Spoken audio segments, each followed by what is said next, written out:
এই মুহূর্তে প্রায় সবার মুখে হাসি ফুটে গেছে বলতে গেলে। অন্নপূর্ণা যোজনার টাকা প্রায় প্রচুর মহিলারা পেয়ে গেছেন, কিন্তু এখনো অনেকের। সমস্ত গৃহবধূদেরকে উদ্দেশ্য করেই বলছি, আজকে অন্নপূর্ণা ভান্ডারের আরেকটি কথা নিয়ে অগ্নিমিত্রা পাল মহাশয়াকে আমি কিছু বলতে এসেছি। তাই তোমরা মাসের প্রথম দিকে আসেন, কিছুদিন থাকেন, আবার ফুট করে কেটে পড়েন। সে যাই হোক, তা বলছি আমাদের মাননীয় শুভেন্দু অধিকারী মহাশয়ের কাছে স্যার হাত জোর করে অনুরোধ করছি, আপনি 3000 থেকে 1500 ফিরে আসুন বা 1000-এ যান। তাহলে লাস্ট পর্যন্ত কি দাঁড়ালো? অন্নপূর্ণা যোজনার জন্য সব থেকে অযোগ্য ও সরকার। তাহলে লাস্ট পর্যন্ত কি দাঁড়ালো? অন্নপূর্ণা যোজনার জন্য সব থেকে অযোগ্য, সব থেকে বড় লোক হলো সরকারি কর্মচারীর ফ্যামিলির, মানে সরকারি কর্মচারীর পরিবারের মানুষজন।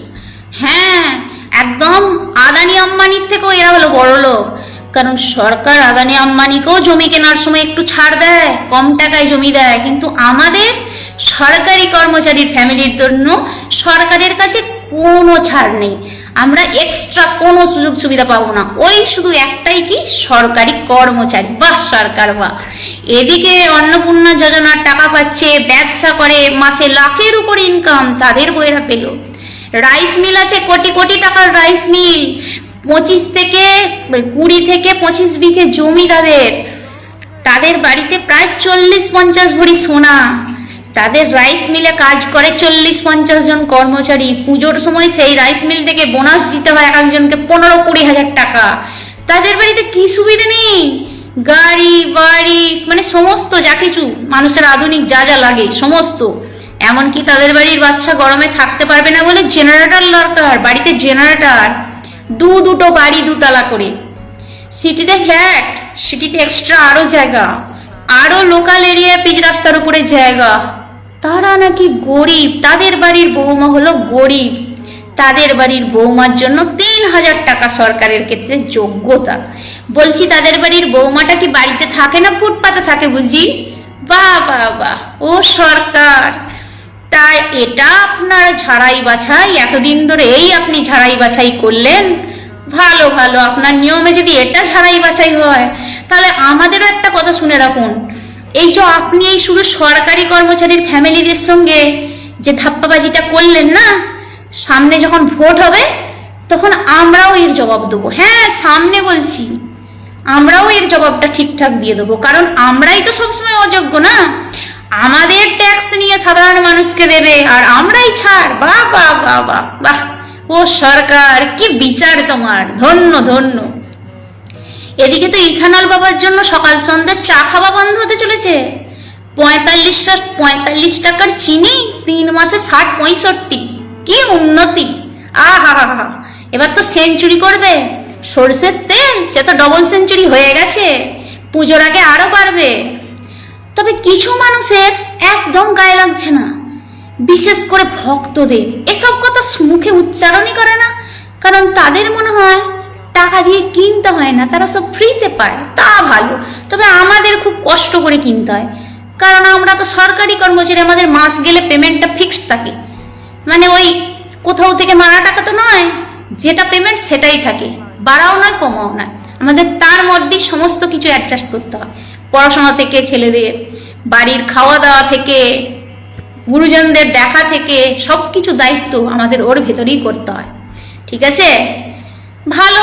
আমরা যখন অযোগ্য, আর তো কিছু বলার নেই, তা বলবো একটু দেখবেন। আর যারা আমার এই কথাটা বিশ্বাস করবেন না, তাদেরকে বলবো আমার সাথে একটু যোগাযোগ করবেন, অ্যাড্রেস সহিত প্রমাণ করে দেবো যে মিথ্যা কথা বলছি না সত্যি কথা বলছি। কোটি কোটি টাকার রাইস মিলের মালিক, তার বাড়িতে একটি মাত্র বৌমা, আহারে শখের বৌমা, সে নাকি খুব গরিব মানুষ, যোগ্য অন্নপূর্ণার জন্য। বাহ বাহ বাহ। যেই না আগস্ট মাস পড়েছে, মা অন্নপূর্ণা আবার টুক করে চলে এসেছে। আবার এই মাসের কটা দিন থাকবে যে আবার ফুরুত করে কেটে পড়বেন, আবার সেপ্টেম্বর মাসে আবার আসবেন। মানে উনি ঠিক সেই অদৃশ্য মানে দেবতারতে পরিণত হয়েছে, তাই না? মাসের প্রথম দিকে আসেন, কিছুদিন থাকেন, আবার ফুরুত করে কেটে পড়েন। সে যাই হোক, তা বলছি আমাদের মাননীয় শুভেন্দু অধিকারী মহাশয়ের কাছে স্যার হাত জোর করে অনুরোধ করছি, আপনি 3000 থেকে 1500-এ ফিরে আসুন বা 1000-এ যান, কিন্তু স্যার সবাইকে দিন। মোটামুটি রাস্তাঘাট সব অবরোধ করে দিয়েছে, সেখান দিয়ে মানে আর বাস টোটো মনে হয় বন্ধ। এবার বলছে রেল লাইন, যা শুনতে পাচ্ছি রেল লাইনে শুয়ে পড়বে, তাহলে রেল অবরোধ হলো।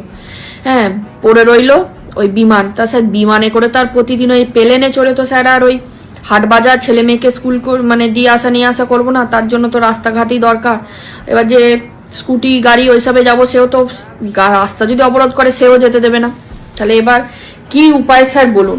এবার আপনি এতদিনে আর আপনি আগেই বুঝবেনই কি করে যে সরকারের এই 8 লক্ষ কোটি টাকা ঋণ, এটা তো আর আপনি আগে থেকে আপনার পক্ষে বোঝা সম্ভব না। আপনি দায়িত্বে এসেছেন, তারপর দেখছেন যেখানে পা দিতে যাচ্ছেন ভিতরে ঢুকে যাচ্ছেন, আবার কষ্ট করে উপরে উঠছেন। কিন্তু স্যার এটা এখন কেউ শুনবে না, বুঝবে না। ওই যে আপনি বলে দিয়েছেন 3000 টাকা দেবো, আর তার থেকেও বড় দোষ মাননীয়াই করে দিয়ে গেছে সবাইকে ভাতা নির্ভর। কথাটা না খুব তেতো হলেও কথাটা কিন্তু খুব বাস্তব সত্যি। একটু ভেবে দেখো তোমরা, মানে যাদের দেখো কর্ম করে খাওয়া, মানে জানে যে কাজ করে খেতে হবে, কিচ্ছু করার নেই আমাদের কাজ। এবার যদি বলো যে হ্যাঁ সরকারি চাকরি, তাই তাদের কিন্তু সে জানে যে বাধা রুটিন, তাদেরকে সকালে উঠে ডিউটি যেতে হবে, বিকেলে ফিরতে হবে, বা আবার পরের দিন ওই এক রুটিন। তাদের কিন্তু কোনো অসুবিধা নেই এইসব নিয়ে। তাদের মোদিজিকে নিয়েও কোনো অসুবিধা নেই, তাদের সরকার মানে নতুন সরকার নিয়েও কোনো অসুবিধা নেই। কারণ তাদেরকে তো পুরনো সরকারের আমলেও কর্ম করে খেতে হয়েছে, নতুন সরকারের আমলেও কর্ম করে খেতে হয়েছে, এক জিনিস। কিন্তু যারা ওই যে ভাতা নির্ভর হয়ে শুয়ে বসে পেয়ে গেছে, মানে একটা পরিবারে যদি 5 জন থাকে, পুরুষও বেকার ভাতা, লক্ষ্মী ভান্ডার, বিধবা ভাতা সব পেয়েছে, বউও পেয়েছে, তার মাও পেয়েছে, ছেলে মেয়ে সবাই মোট মিলিয়ে চালিয়ে দেখা গেছে একটা বাড়ি থেকে মোটামুটি 12-14 কি 15,000 টাকা, মানে একটা ছোটখাটো চাকরির সমান মাইনে ঢুকে, মানে টাকা ভাতা ঢুকে গেছে। তা তারা কাজ করে খাবে কেন? তাদের কর্মসংস্থান ওইসবের দরকার নেই। তাদের ছেলে মেয়ে বেকার থাক, যাই থাক, যেমনই থাক, মানে তাদের ওসব ভাতা নিয়ে মতলব। ভাতা তাদের চাই, আর ওই টাকা মানে মোটামুটি একটা এস্টিমেট, ওই টাকাটাই চাই। ওই লোভেই কিন্তু স্যার আপনাকে নিয়ে এসেছে। এবার মানুষ মাত্রই লোভী। এই যেমন আমরা দিকে যদি আজকে একটা জিনিস দেওয়া হয়, কাল যদি না দেওয়া হয়, সে তো আমরাও এরকম করবো, সেরকম হয়ে গেছে সবাই। মানে ওরা তো ওটা ক্রমাগত পেয়ে এসেছে, তাদেরকেও তো কিছু দোষ দেওয়া যায় না, তারা ওটাতেই নির্ভরশীল হয়ে গেছে। তো এবার আপনার কাছে অনুরোধ করছি স্যার, কমিয়ে দিন, কিন্তু সবাইকে দিন। এই ভেরিফিকেশন, এই যোগ্য অযোগ্য বিচার করতে করতে সব সময় চলে যাচ্ছে। মানুষ একবারে মানে আর কোনো দেবতা বাকি নেই, কালী রূপ ধরবে পড়েছিল, সেইটাও ছাড়িয়ে চলে গেছে। এখন কোন লেভেলে গেছে, কোন পর্যায়ে গেছে, সে আপনি ধীরে ধীরে বুঝতে পারবেন। এই যে কোন দিকে যাচ্ছে, আপনি কিন্তু নিজেও বুঝতে পারছেন না যে এটা কি হতে চলেছে স্যার। মানে মাননীয়া যে ঋণ করে গেছে, কি করে গেছে, সে কিন্তু কেউ দেখবে না, ওটা কিন্তু আপনাকেই বলবে যে আপনিই তো দায়িত্ব, না আমরা কেন দেখতে যাব, আপনি বুঝবেন। এটার দায় কেউ নেবে না, আপনাকেই নিতে হবে, এটাই বাস্তব। কিন্তু স্যার কমিয়ে দিন, কিন্তু স্যার সবাইকে দিন। হ্যাঁ, এই ভিডিও, সোশ্যাল মিডিয়া ভিডিও একজন দেখছি দিদিভাই এসে বলছে ওনার নাকি ব্রেস্ট ক্যান্সার। তো উনি নাকি ওই লক্ষ্মী ভান্ডারের টাকা যেটা পেতেন, ওইটা দিয়ে ক্যান্সারের মতো মারণ রোগ, তার নাকি চিকিৎসা উনি করাতেন। কিন্তু এটাই বুঝতে পারছি না যে ক্যান্সারের মতো মারণ রোগের চিকিৎসায় লক্ষ্মী ভান্ডারের টাকা ওনার হয়ে যেত, হয়তো হতো। হ্যাঁ, তা ওনার যদি সত্যি ওরকম কোনো অসুখ মানে হয়ে থাকে বা কিছু, ওনাকে তো সরকারের আগে দেখা উচিত। হ্যাঁ, ভাতা দিয়ে না, মানে ওনার যে ট্রিটমেন্টটা, মানে ওই মনে হয় না যে ক্যান্সারের মতো মারণ রোগের ওষুধ বা চিকিৎসাটা ওই 1,500 কি 3,000 হয়ে যাবে। মানে ওনার একটা সত্যিই চিকিৎসার দরকার স্যার। আপনি এগুলো একটু দেখুন, ওই সমস্ত যারা আছেন তাদের একটা চিকিৎসার মানে সুব্যবস্থা করে দিন, তারা যেন সত্যি সুস্থ হয়ে বেঁচে থাকে। ওই ভাতার কটা টাকা দিয়ে উনি এখন বলছেন যে চলে যায়, কিন্তু হয় বলে মনে হয় না। একটা ক্যান্সার যে মারণ রোগ, তার যা ওষুধ, তার যা কেমো, যা খরচ, মানে খরচ খরচা ওই ভাতার টাকায় স্যার হয় না। হ্যাঁ, তাকে সত্যি একটা প্রপার ট্রিটমেন্ট দিন, এইটুকুই অনুরোধ করবো সরকারের কাছে, যে সত্যি যাদের দরকার। হ্যাঁ, ওই ভাতা দিয়ে তাদের মনে হয় হবে বলে মনে হয় না। উনি কি বেশিকে বলেছেন জানি না, কিন্তু স্যার যদি এরকম যারা আছেন তাদের সবাইকে একটা সুব্যবস্থা, সুচিকিৎসা দিন, যে হ্যাঁ তারা সেই মানুষগুলো যেন, গরিব অসহায় মানুষগুলো যেন বেঁচে থাকে। আর সত্যি যারা গরিব অসহায় দুস্থ আছে, সত্যি অনেকেই পায়নি, তারা যেন খুব শীঘ্রই পায়, দ্রুত পায়, তাদের দিকটা আপনি একটু দেখুন। আপনার কাছে এটা মানে জোর করে অনুরোধ, যে মানে সত্যি যাদের দরকার, যারা এখনো পর্যন্ত পায়নি, অনেক দুস্থ মানুষ আছে, হয়তো তাদের এইটা দিয়ে চলতো, বা তারা আশা করেছিল যে 1,500 টাকা এইটুকু হতো, তাহলে একটু বেশি কিছুই আশা করা যায় যে না আজ এই হয়তো এইটুকু খেতে পেতাম, কাল আর একটু বেশি ভালো খেতে পাবো। সত্যিই তাদের দরকার। হ্যাঁ, তাদেরকে আগে দিন, তাদের ব্যবস্থাটা আগে করে দিন। মানে আপনার কাছে আর এর বেশি আর কিছু বলতে পারলাম না। জোর করে অনুরোধ করছি, ওই সমস্ত দুস্থ মানুষ যাদের চিকিৎসার দরকার, তাদের ওই ভাতা দিয়ে নয় স্যার, তাদেরকে ওই মানে সুচিকিৎসাটা দিন। আর যাদের সত্যি এই টাকাটার প্রয়োজন, এই মুহূর্তে প্রায় সবার মুখে হাসি ফুটে গেছে বলতে গেলে। টাকা প্রায় প্রচুর মহিলারা পেয়ে গেছেন, কিন্তু এখনো অনেকের পাওয়া বাকি আছে। তো তারা সকলে আশা করছি 20 তারিখের মধ্যে পেয়ে যাবেন। হ্যাঁ, যোগ্য মানুষ, প্রায় প্রচুর যোগ্য মানুষরা টাকা পেয়েছেন, কিন্তু এখনো কিন্তু কিছু অযোগ্য মানুষ আছে যারা টাকা পেয়েছেন। এত ভেরিফিকেশন হওয়ার পরেও কি করে এখনো অযোগ্যরা টাকা পায়, সেটা ঠিক বুঝে উঠলাম না। যাই হোক, সেই বিষয়ে আমি আজকে কথা বলতে আসিনি। আমি আজকে কথা বলতে আসলাম কিছু মানুষের হয়ে, এবং আমিও সেই শ্রেণীর মধ্যেই পড়ি। তো এখন পশ্চিমবঙ্গে যা দেখলাম, শুধুমাত্র যে সরকারি চাকরি করে তারাই হচ্ছে সরকারের সমস্ত রকম সুযোগ সুবিধা থেকে বঞ্চিত। কারণ হচ্ছে স্বামী সরকারি চাকরি করে, তার আবার কিসের সুযোগ সুবিধার প্রয়োজন? তারা তো অলরেডি নানা রকম সুযোগ সুবিধা পাচ্ছেন। তো সুযোগ সুবিধা পাচ্ছেন বলতে মানে এই যে ডিএর যে ব্যাপারটা রয়েছে সেইটাই তো বলতে চাইছেন আপনারা? এর বাইরে আর কি সুযোগ সুবিধা রয়েছে যদি আপনারা একটু বলেন ভালো হয়। হ্যাঁ, ট্রিটমেন্টের ক্ষেত্রে কিছুটা রয়েছে, যেটা বেশিরভাগ ক্ষেত্রে কেন্দ্রীয় সরকারের চাকরির ক্ষেত্রে পাওয়া যায়। এবং যদি আমি দেখি, ভালোভাবে হিসাব করে দেখি, এই সুযোগ সুবিধার মধ্যেও কিন্তু অনেক পার্থক্য রয়েছে। একজন এ গ্রুপের চাকরি করা লোকের সঙ্গে একটা সি গ্রুপ বা ডি গ্রুপের চাকরি করা লোকের সুবিধার মধ্যে কিন্তু অনেক পার্থক্য। যেমনটা স্যালারির ক্ষেত্রেও পার্থক্য। আজকে সরকারি চাকরিজীবীদের স্ত্রীদের বাদ দিয়ে দিয়েছেন অন্নপূর্ণা যোজনা থেকে, কারণ তাদের স্বামী সরকারি চাকরি করে। বেশ ভালো কথা, কিন্তু একটা সি গ্রুপ বা ডি গ্রুপে চাকরি করা সরকারি চাকরিজীবীর স্যালারি কত হতে পারে? 20 থেকে 30,000 টাকা, 40,000 টাকা। এবার অনেক ক্ষেত্রেই দেখা যায় তাদের স্ত্রীরা কোনো কাজ করে না। এবং আপনি একটা জিনিস ভালো করে ভেবে দেখুন, যদি একটা পরিবারে 4 থেকে 5 জন করে সদস্য হয় এবং সেই পরিবারের আর্নিং মেম্বার একজন যিনি সরকারি চাকরি করেন, তিনি এখন যদি 40,000 টাকা দিয়ে মানে মাইনে দিয়ে পুরো সংসার চালাচ্ছে, সেখানে যদি আজকে তার স্ত্রী অন্নপূর্ণা যোজনার 3,000 টাকা পায়, তাতে কি সমস্যা হতো আমার জানা নেই। যাই হোক, একদিকে সরকার বলছেন যে বার্ষিক আয় 12 লাখ টাকার ওপরে হলে তবে গিয়ে হচ্ছে তার স্ত্রীরা অন্নপূর্ণা যোজনার টাকা পাবে না। তাহলে এই ক্ষেত্রে যে সমস্ত সরকারি চাকরিজীবীদের স্যালারি অনেক কম, তাহলে তাদের কেন কম্প্রোমাইজ করা হলো না এই অন্নপূর্ণা যোজনার জন্য? তাদের স্ত্রীদের কেন টাকা দেওয়া হলো না? আপনারা কম করেই দিতেন, 1,500 টাকা করে দিতেন, বলতে পারতেন যে যাদের সরকারি চাকরি করে তাদের বউয়েরা 1,500 টাকা করে পাবে, তাহলেও সেটা গ্রহণযোগ্য ছিল। বা 1,000 টাকা করেই দিতেন, সেটাও গ্রহণযোগ্য ছিল। কিন্তু পুরোপুরি এভাবে বাদ দিয়ে দেওয়াটা জানি না, মানে আপনারা দিয়েছেন যখন সেটা আমাদের মেনে নিতেই হবে, সেখানে কিছু বলার নেই। কিন্তু এই যে রাজ্য সরকারের যে চাকরি করে, প্রচুর গ্রুপ সি এবং গ্রুপ ডিতে যারা চাকরি করে তাদের মাইনে কিন্তু খুবই কম, 20 থেকে 25,000 টাকা। এবং এটা আমি কিন্তু জেনেই বলছি, না জেনে বলছি না। তাহলে আজকে কেন আপনারা এভাবে বঞ্চিত করলেন এই সমস্ত মানে যারা চাকরিজীবী আছে তাদের মানে তাদের স্ত্রীদের? ঠিক বুঝলাম না। এবং অনেক ক্ষেত্রে কিন্তু এমন হয়েছে যে ছেলে চাকরি করে, তার মাও টাকা পায়নি। কিন্তু এটা তো আপনাদের নিয়ম অনুযায়ী কিন্তু তার মার তো টাকা পাওয়ার কথা ছিল। কারণ আপনার মানে মাননীয় মুখ্যমন্ত্রীর ভিডিওতেই আমি দেখেছি, উনি বলেছেন যে শুধুমাত্র যে চাকরি করবে তার স্ত্রী টাকা পাবে না, কিন্তু তার পরিবারের যে অন্য মহিলারা আছে তারা টাকা পাবে। কিন্তু এরকম অনেক ক্ষেত্রে দেখেছি যে মা বা পরিবারের অন্য মহিলারা এখনো কিন্তু কোনো টাকা পায়নি। এখন দেখা যাক 20 তারিখের মধ্যে যদি ঢুকে যায় তাদের, সেটা অবশ্যই ভালো কথা। তো আমি সরকারের কাছে আবেদন জানাচ্ছি, আমরা কিন্তু এই ভাতার টাকার জন্য যে এইভাবে আমরা বলছি, এটা বলতে আমাদেরও ভালো লাগছে না। আপনারা আমাদের জন্য পর্যাপ্ত পরিমাণে কর্মসংস্থানের ব্যবস্থা করে দিন। এবং এই যে আমাদের মহিলা শ্রেণী যে রয়েছে, আপনারা আমি ব্যক্তিগতভাবে চাই, আপনারা হস্তশিল্পের বিভিন্ন রকম সুযোগ আছে, আপনারা আমাদের মহিলাদের জন্য সেই ব্যবস্থা করে দিন, যাতে মহিলারা এই হস্তশিল্পের কাজ করে স্বনির্ভর হতে পারে, তাদেরকে কোনো রকম ভাতার টাকার উপর নির্ভরশীল হতে না হয়। আজকে কেউ ভাতার টাকার জন্য কান্নাকাটি করবে না, আপনারা সেই কাজের সুযোগ করে দিন। সবাই কাজ করতে আগ্রহী, কিন্তু সেই কাজের সুযোগটা নেই বলেই, বিগত সরকার আমাদের সেই সুযোগটা তৈরি করে দেয়নি বলেই আজকে আমরা এই ভাতার টাকার জন্য এভাবে সবাই ব্যস্ত হয়ে যাচ্ছে। তো তাই আমার সরকার পক্ষের কাছে আবেদন, এই যে আপনারা এই ভাতার ব্যাপারটাকে এখনো পুনর্বিবেচনা করে দেখুন। যাদের সরকারি চাকরি হলেও কম স্যালারি, তাদেরকে অবশ্যই সম্ভব হলে 1,000 টাকা 1,500 টাকা করে দিন, কিংবা কাজের ব্যবস্থা করে দিন, তাহলে খুবই ভালো হয়। আমরা ভাতার থেকেও কাজের প্রতি বেশি আগ্রহী। আপনারা যদি কাজের ব্যবস্থা করে দেন, সেটাতে আমরা আরো বেশি মানে উৎসাহী হব, এবং আমরা সবাই সেটাই চাই। আর এই পরিবর্তনের জন্যই তো আপনাদের উপর আমরা ভরসা করেছি। সমস্ত গৃহবধূদেরকে উদ্দেশ্য করেই বলছি, আজকে অন্নপূর্ণা ভান্ডারের আরেকটি কথা নিয়ে অগ্নিমিত্রা পাল মহাশয়াকে আমি কিছু বলতে এসেছি। তাই তোমরা একটু শেয়ার করে পাশে থেকো, যাতে এই বার্তাটা অগ্নিমিত্রা পাল অবধি পৌঁছায়। কালকে মাননীয় অগ্নিমিত্রা পাল বলেছেন, যারা ইনকাম ট্যাক্সের আওতায় রয়েছে তাদের স্ত্রীরা অন্নপূর্ণা ভান্ডার পাবে না, বা যাদের 4 চাকা রয়েছে তাদের স্ত্রীরাও অন্নপূর্ণা ভান্ডার পাবে না। এবার প্রথমে ইনকাম ট্যাক্সের কথাটাই আসি।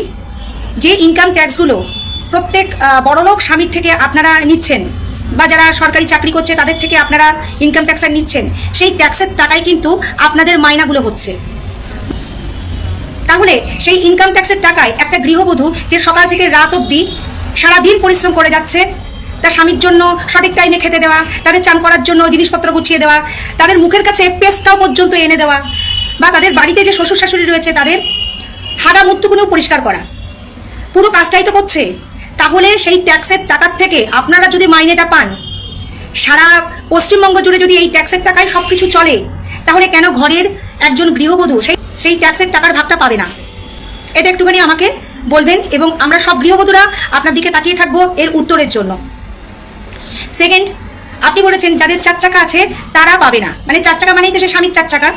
মেয়েদের যদি 4 চাকা হতো তাহলে মেয়েরা নিশ্চয়ই কোনো উপার্জন করতো, তার থেকেই নিশ্চয়ই 4 চাকাটা কিনতো।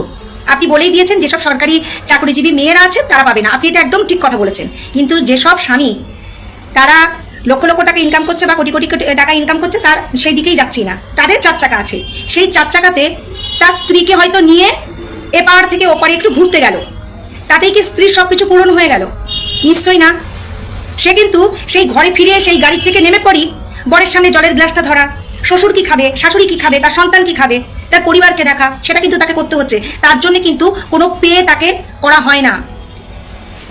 আজকে মমতা বন্দ্যোপাধ্যায় যে টাকাটা লক্ষ্মী ভাণ্ডারটা চালু করেছিল, এটা সর্বসাধারণ মেয়েদের জন্য। আপনারা তো 30 লক্ষ মেয়েদেরকে বাদ দিয়েছেন, বা আরও যারা এই এসআইআর এর মধ্যে পড়বে বা ভারতীয় নাগরিক নয় আপনারা বাদছেন, আরও বাদ যাবে। আপনি বললেন সে ঠিক আছে, আপনারা তাদেরকে দেবেন না, কারণ তারা ভারতীয় নয়, তারা এখানে এসে অমুক জায়গা থেকে এসে এখানে বসে খাচ্ছিল, আপনি তাদেরকে কাটছাট করে দিয়েছেন।